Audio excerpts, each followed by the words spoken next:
This is Jocelyn Stewart. I'm so excited that you're here. I'm so excited that you found me. I want to explain a little bit about why it is that you're even here and why it is that I've created these classes. I have been doing veterans work for the last 23 years. I find that so many veterans want to upgrade their discharge.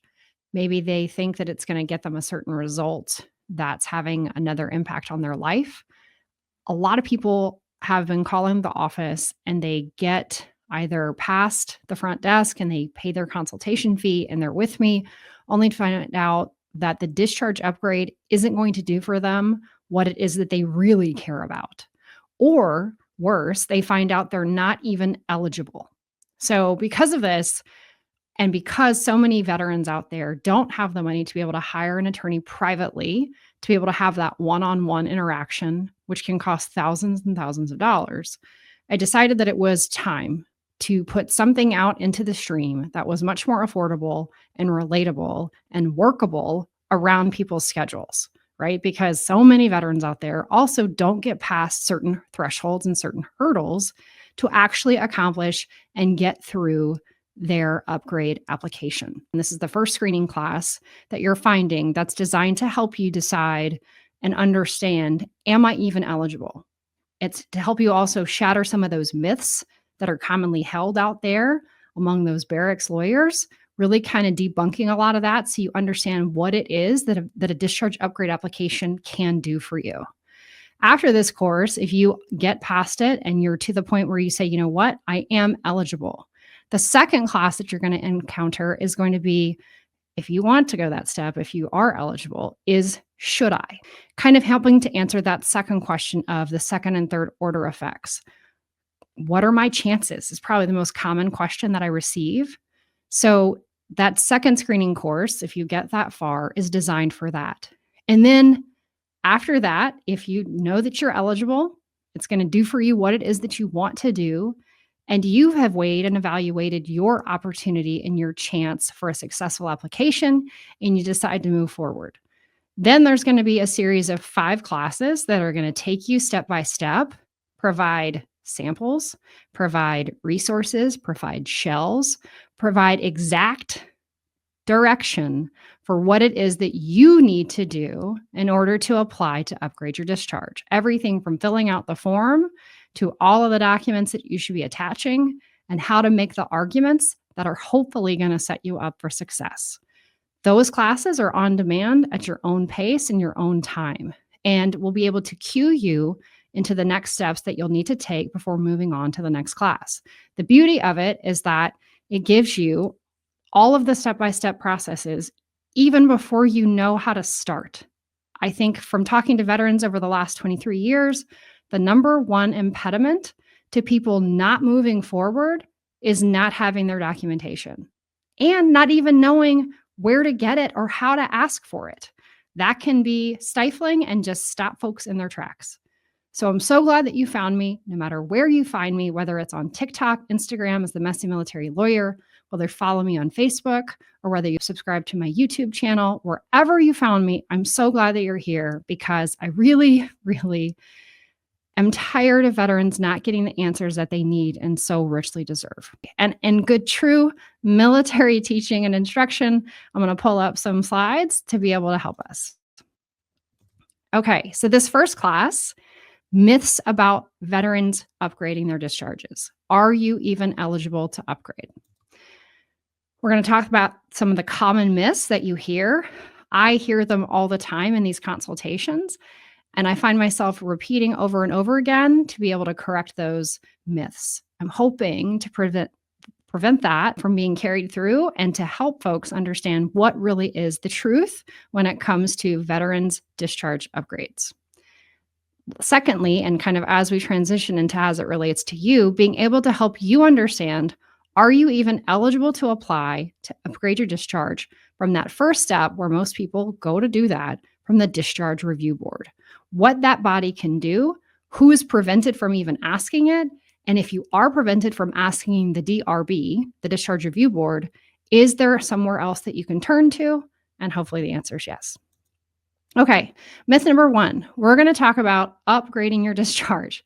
How many times have I heard, oh, it's just automatic? It just happens after 6 months. You get an upgrade to your discharge. So many veterans have this misconception, right? And I really wish that this was spelled out more clearly whenever veterans are deciding, when you're active duty and you're like, you know what? Maybe I've gotten into some trouble. Maybe it's my commander's threatening or has given me an administrative separation. I'm facing an administrative separation board. Maybe I'm thinking about waiving it. Maybe I've come under court-martial charges and my lawyer is telling me, my uniformed lawyer is telling me if I take a discharge in lieu of this trial, that I'm sort of having this concept, maybe I've heard it from a friend, or maybe I'm even getting bad information from my military lawyer that says, oh, well, in 6 months, just go ahead and apply and you'll get an upgrade to your discharge. That is not true. So hopefully folks out there who are considering taking one of these types of discharges are hearing this, seeing this, subscribing, and understanding that absolutely not is in any way, shape, or form automatic. Now, the 6 months comes in where I think we're kind of like there's this earworm where people hear 6 months and they associate it with upgrading your discharge is most of the time, at least what I was raised to believe, is that you shouldn't try to upgrade your discharge until you've been out for at least 6 months. A lot of times the boards can't necessarily populate and see all of your paperwork until 6 months have elapsed between the time of your discharge and your separation until when you come into the window to go ahead and apply. So I also kind of want to debunk this idea that you should count on the board having access to all your records. It is going to be very important, and we'll talk about this if you get to that stage of the course, how it is that you go about obtaining your documentation. Certainly a good lesson for us all is to make sure that we're maintaining everything, especially in this electronic and digital age. It's too easy to go ahead and download it and have it. And I know that can feel overwhelming for our veterans who are not necessarily the most recent veterans, right? And we're going to talk sort of in just a minute about the timing for folks who have been out for an exceptional number of years. But first, debunking this myth that it's automatic. It's not automatic. You have to really put together a good application and you have to make sure that you're doing it right the first time. Okay. So myth number one, absolutely not. There is no automatic discharge upgrade, especially not after 6 months. Okay. That does not exist. Discharge myth number two, that upgrading your discharge is easy. Sort of this kind of going along with this notion of it being sort of automatic, this idea that it's easy. It's really important to understand that when you are trying to do anything when it comes to fixing a record, when it's historical record from the military, that it's going to be easy on any way, shape, or form. So we are together working against this notion of what's called the presumption of regularity. That is this legal myth that says, if that's how you got out, like if that's in your paperwork, if that's in your DD-214, it is presumed to be legally correct and sufficient and appropriate for whatever your circumstance is. So that presumption exists. Like if you think about it like a ceiling and you're trying to like knock it out and you're trying to, overcome that presumption, right? It's not easy, right? Which is why it's so important that you get, helpful guidance to guide you along the way. So absolutely not correct. There should not be a myth out there that it's easy or automatic or something that you just fill out that one-page piece of paper. If you get to that stage in the class, one of the things that we're going to do is go through step by step and filling it out, right? We've all been through those painful classes where you're not allowed to go on to the next block. Maybe you're filling it out for your last travel. You got to your home station. You remember those days, and we're working through the block by block. We're going to do that. We're going to work block by block through that one pager where there's like about this much room to say why you need an upgrade to your discharge. No, sirree, Bob. Should that be the limitation of what your application is going to be? There can be this idea that this form, because it's so short, that it must create this like ease at which you're going to go ahead and upgrade your discharge. Well, there's just this little paragraph. I'll just write in there that it wasn't fair. I'll just write in that my commander was mean. I'll just write in, insert reason why it was unjust. Don't be fooled by that one pager. As we'll talk about later, that's going to be like, C attached, right? There is going to be gobs and gobs and gobs of paperwork if you're doing this the right way. If you start to think that you should just be upgrading your discharge based off of that one-page form or just a letter that you write, you're wrong, okay?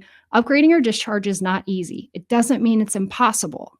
With the right help and the right instruction, you certainly are on the right path to getting in the best chances of upgrading. But absolutely not. Myth number 2, it is not easy. Moving on to myth 3. There is this concept that you can apply anytime, and that if you can, you can just apply any old time. If you've been out for, 20 years, 30 years, that's not true. It's absolutely not true that there is no time limitation. That doesn't mean that some of our veterans who have been out for a while can't apply, right? But here's what you need to understand. The Discharge Review Board, the DRB, has a 15-year time limitation. That means if you were discharged more than 15 years ago, you can no longer apply to the Discharge Review Board. Instead, that means that you'll need to apply to a different board. That is ordinarily the Board for the Correction of Military Records, what we call the BCMR. And the different service branches have different ones allocated to them. There's an Army Board for the Correction of Military Records. There's an Air Force Board for the Correction of Military Records. There's a Navy Marine Corps Board for the Correction of Military Records. You see what I'm going here. If you have been out for more than 15 years, you may not apply to the Discharge Review Board. And this class is not going to be for you. That's going to be for another class that I will be working toward creating. As I'm sure you can imagine, there's a lot of effort that goes into creating these and to producing them and to getting them into a usable form to get to the people who are going to need it the most. So myth number 3, there is no time limit as to when a veteran can apply. That's not true. If you have served for longer than 15 years, you cannot go to the Discharge Review Board. If you've done fewer than 15 years, you're in the right place. Okay, moving on to the next slide to be able to help you understand. Once again, less than 15 years, Discharge Review Board. Now, also, the Board of Correctional Military Records has broader authority to do more than just the upgrade. That's for another class, but just to kind of highlight for you, they have a lot of power. There's also a 3-year limit, however, for the BCMR, but there can be exceptions for good cause. Again, just sort of kind of kind of giving you a forewarning about the class to come so that you can understand where we're coming from.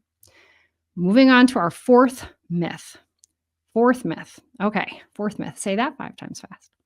Now, not everyone is actually eligible to upgrade their discharge.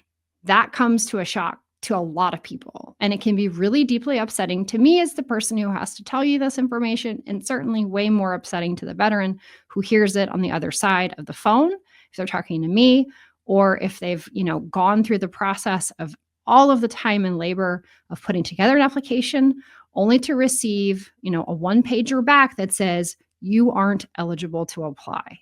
Can you imagine that frustration? Myth number 4 is everyone is eligible to apply. Here's what you need to understand.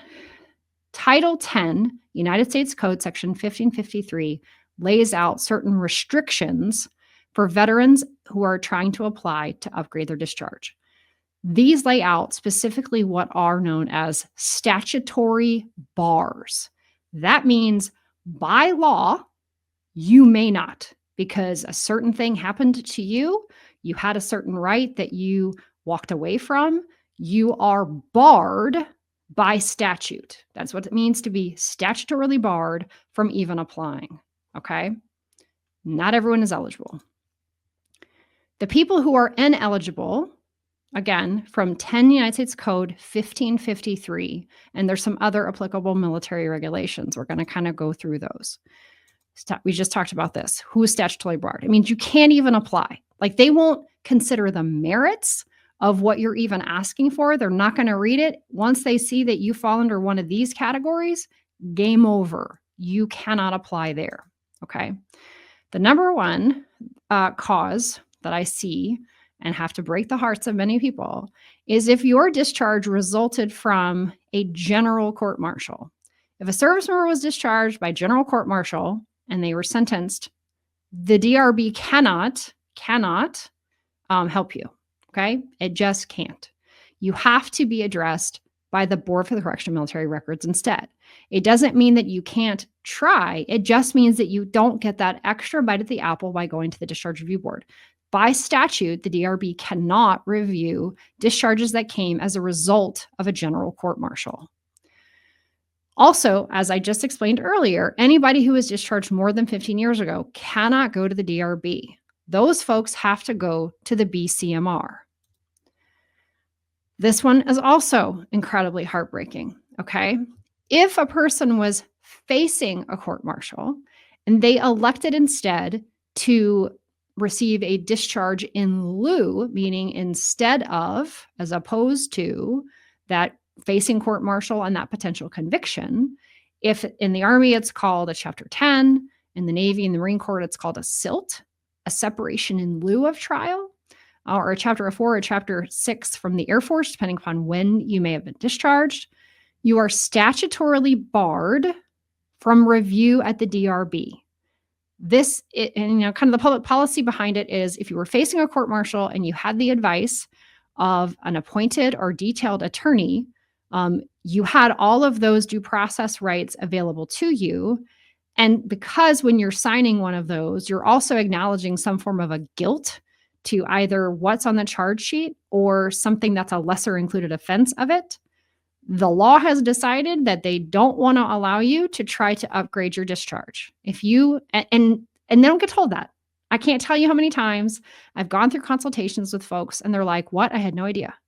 Nobody told me that, because guess what? They're thinking back to myth number one, that it's just sort of this automatic thing. Like, oh, okay, I'll take this discharge in lieu of my court-martial, and then I'll wait 6 months and I'll get this very easy or automatic upgrade to my discharge and it won't matter. That is not true. And it's not even part of the mandatory counseling that you receive when you go through that process. It's something that I always tell my clients when they're thinking of going for that. And sometimes ultimately it's still something that they would want to pursue, right? Maybe it's not game over for them, but at least they're making an intelligent and knowing decision. So if you are someone who was facing a court-martial and opted instead to go for a separation in lieu of a trial, a discharge in lieu of a trial, you are not eligible to apply to upgrade your discharge.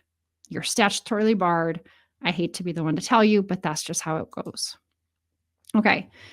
Also, another category of people who are not able to apply are individuals who have already received a previous review by the DRB. If you are an applicant who's already applied and received a decision from the DRB, you are barred from reapplying unless there is new substantial evidence or you can present legal error. So sometimes I come across folks who are like, look, I tried to do this on my own. I put everything on the court that I possibly could. I left it all there and still they denied me. Now I want help. Ugh, that's super frustrating for a practitioner like me, because it's like, well, if I don't have new evidence, and it has to be substantial new evidence, and sometimes we try to get creative, but it makes it that much harder if you don't do it right the first time. Unless there is substantial new evidence or actual legal error, like not, I didn't like the decision, not, I think it wasn't fair, like what constitutes actual legal error? And that usually comes in the form of like, there is a process or a step in the regulation to which I am entitled. I was entitled, and that step got skipped. We're talking about like skipped, not I did it and I don't think they really listened to me, not I did it and the guy just didn't like me. Like actual legal error, meaning you were not given that process, that actual process that was required to be given, then that can constitute legal error. So understand that if you are someone who has already applied and you do not have substantial new evidence or evidence that there was actual violation of the law and the constituted legal error, you're also not going to be somebody who can receive review by the Discharge Review Board. You're kind of game over unless, again, there's substantial new evidence or legal error. Now, remember that a bad conduct discharge, these are also people who are not eligible to get their discharge upgraded. If you received a bad conduct discharge at a special court-martial, right? We talked about general courts-martial. If you got a discharge from one of those, you got to go to the BCMR. If you have instead a bad conduct discharge is issued from a special court-martial, those are generally not upgradable by the DRB unless the discharge was improperly issued. That's almost never going to be found. So essentially, what I generally tell people is that if you have a BCD, if you have that bad conduct discharge from a special court-martial, you're generally not going to be able to get it reviewed, generally. Now, that may be one, if that's a special case that you have, you might be somebody who wants to go ahead and pay for the consultation to talk to somebody like me so that you can get your specific issue sorted out. I'm doing the best that I can in these screening classes to make sure that people aren't overpaying, but you may be somebody who needs to get that little bit of extra help. If it is a dishonorable discharge, those are always barred from review by the Discharge Review Board. A dishonorable discharge can only come as a result of a general court-martial, and officers, that's known as a dismissal. If there is an officer who was dismissed from the service at a general court-martial, you cannot apply to have your discharge upgraded by the Discharge Review Board. Okay, the other folks who are barred statutorily from asking the Discharge Review Board in order to upgrade your discharge are folks who are service members who fled to avoid their service, otherwise known as desertion, right? So AWOL for an extended period of time. Under Article 86, 86 can constitute like anything from not being in the right place at the right time, all the way up to and including, being away for many, many years. Once you kind of crest that threshold of being gone for a super long amount of time, if there's any kind of evidence that it was done with the intent to permanently stay away, then you're finding yourself under Article 87, and that's known as desertion. At any point in an absence, if they can demonstrate evidence or you've given a statement, which is the worst kind of evidence, that you had at any moment, any time along that continuum to never come back, then now you're under Article 87 desertion, okay? That can be shown circumstantially, even if you didn't give a statement. For instance, when you left all your government issue equipment. You left all your uniforms. You took everything that you owned with you. You sent a letter to your commander saying, I hate you. You go to Mexico and you try to join the cartel. Okay, I had a case with that. Like, I'm not just randomly saying that. So my point is that any individual who is discharged for desertion or absence without leave for an extended period of time, or may have been administratively separated under that type of specific condition, you're barred from review by the Discharge Review Board. They have just said statutorily, those are folks that they don't want to mess with. They're not going to be eligible to upgrade their discharge. I'll tell you that a lot of people who are gone for an extended period of time end up coming back under military control, whether they get arrested or what have you. And a lot of those folks, depending on what base you're in and how long you've been gone and whether or not the command cares about you because they don't really remember you, if they give you a court-martial charges and you decide to take a separation in lieu or a discharge in lieu, then that's kind of that double whammy. You're not going to be eligible to try to upgrade your discharge from the Discharge Review Board. The other category of people who are going to be barred from upgrading at the DRB are service members who have a separation for fraudulent enlistment, right? And it says other serious misconduct. Now, those folks are generally going to also be pretty hosed. The discharge quote may not consider an upgrade unless there's new compelling evidence that it suggests an error or injustice. That's the language from the statute. It's a little bit vague. So again, if you're one of those folks who find yourself under that situation, maybe you're going to need to go ahead and schedule a consultation so we can discuss the nuances. But fraudulent enlistment, you're pretty much hosed. Desertion, like we talked about in the last slide, you're pretty much hosed. And it says other serious misconduct. That can be a little more difficult to discern. So again, it may be something that you want to go ahead and schedule to try to talk to the attorney about your specific situation. But generally speaking, those are not going to be doing super well when it comes to the Discharge Review Board. Okay, another category of people who are going to basically be precluded from being able to apply and certainly from being able to be looked at favorably are reservists who have non-active duty discharges. Those discharged from the reserve component without serving under active duty under Title 10 orders may not be eligible for discharge review board. You're generally not going to be. I get it that sometimes folks have, especially enlisted folks, you may have another discharge from a period of active service, maybe when you were on active duty before you left and then became a reservist. But understand that if you're trying to upgrade the discharge that kind of came last, which for a lot of people, and we'll talk about that later, why that's so important and why it's become more important under more recent legislation. Your discharge that comes not from serving on active duty under Title 10 orders is not going to be reviewable by the Discharge Review Board. It's just not. So if you're active, you're enlisted, you get all these honorables, you keep re-upping, right? And then you decide to go to the reserve component, you mess up, and you get a discharge that's less than completely honorable from the reserves, the DRB is not for you. Okay? The DRB is not for you. So you're not without hope, right? Like I hate giving people terrible news. I do it way too often in my job. If you're asking yourself, okay, I'm in one of those categories, like I just heard my category called, or at least I heard one that's going to be almost impossible for me. What can I possibly do if I am considered statutorily barred by applying to the Discharge Review Board? If you are statutorily barred, you may still have some options. One of those options is to be applying to the Board of Correction for Military Records, the BCMR, the BCNR, the for Naval, the review that have broader authority to correct records, including those even involving general court-martial discharges. You also can possibly seek legal assistance to explore your eligibility for different circumstances, such as like for medical conditions. There may be other relief if you've got PTSD or TBI that may have influenced your discharge.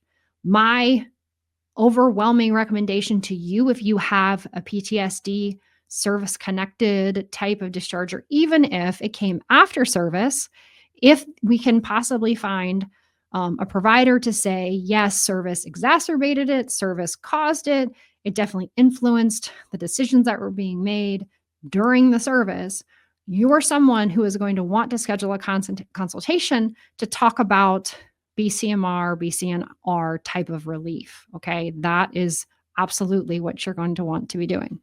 So understand that it's not completely without hope, but hopefully by the end of this class, you understand better that we are debunking some of these myths. It's not easy. They're not automatic. And if you've waited too long, and past 15 years from the date that your DD 214 says till before you can put in your application, you're going to be looking for relief from another board, right? To the BCMR, to the BCNR. Okay. Thank you so much for this screening course. Hopefully, this has helped you have a better understanding about when you're able to actually apply. And again, for that next class, if you get to the end of this one and you say, you know what, I'm somebody who can apply, at least I have some answers there, I have a better understanding. Now I want to turn to that decision about whether or not I actually should apply. Screening class number 2 is going to be for you. It's a little bit more in depth, and it's going to go into kind of more wave-top appreciation and understanding of the shoulds, because there continue to be a lot of myths out there that are specific to individuals who are like, well, I want to upgrade my discharge because I think it'll do X for me, or I would like to get a discharge upgrade because I think it's going to cure Y problem in my life, and it just might not be the case. So thanks for tuning in. Hit that like, follow, wherever you found me kind of button. And if this was helpful to you, go ahead and go over to ucmj-defender.com and leave a review on Google to help others find us. Thank you.